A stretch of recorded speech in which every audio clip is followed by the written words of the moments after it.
মাইনিংয়ের মিশনে আপনারা মিশনে ক্লিক করে কীভাবে টিআরএক্সটা ডিপোজিট করে একটা হট টোকেন নেবেন। প্রথমে মিশনে গেলেন, ডিপোজিট অপশানে ক্লিক করবেন। এখানে 10টা টিআরএক্সে $1 উপরে ডিপোজিট করতে হবে। আচ্ছা, ওখান থেকে অ্যাড্রেসটা কপি করতে পারেন, এখান থেকেও অ্যাড্রেসটা কপি করতে পারেন। অ্যাড্রেসটা কপি করে নেবেন, নেওয়ার পর আপনার বাইন্যান্সে যাবেন। আমি $10 উপরে ডিপোজিট করবো ক্রিপ্টো সেন্ড। এখানে আপনি অ্যাড্রেসটা দিয়ে সেন্ড অপশানে ক্লিক করার পরে ওয়ালেটটা সেন্ড হয়ে যাবে। আর এটা সেন্ড হয়ে গেছে।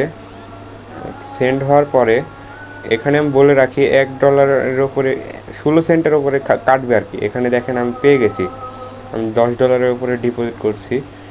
এখানে দেখেন এই যে টিআরএক্সটা আমি $10 উপরে পাইছি। আচ্ছা, এখন মিশন অপশানে ক্লিক করবেন। মিশন অপশানে ক্লিক করার পরে টিআরএক্সের ওই জায়গায় যাবেন। যাওয়ার পরে $1 মানে ওই টিআরএক্সের ওই জায়গায় গিয়ে ক্লেম অপশানে ক্লিক করবেন। ক্লেম অপশানে ক্লিক করার পরে মিশন কমপ্লিট, একটা হট টোকেন পেয়ে গেছেন। এটা সাথে সাথে আপনাকে দিয়ে দিবে ওয়ালেটে। এই যে আমার 42 আছে, এই যে 43, এই যে আমার ট্রান্সফার হিস্ট্রি। এখানে আরও মিশন আছে। এই মিশনগুলো কমপ্লিট করতে ভিডিও চান, আমি কিন্তু ভিডিও দেওয়ার চেষ্টা করব। কমেন্টে আপনারা যে মিশনগুলো কমপ্লিটের ভিডিও চাইলে আমি দিতে পারবো। মিশনগুলো কমপ্লিট কীভাবে করতে হবে যদি জানতে চান তাহলে কমেন্ট করুন।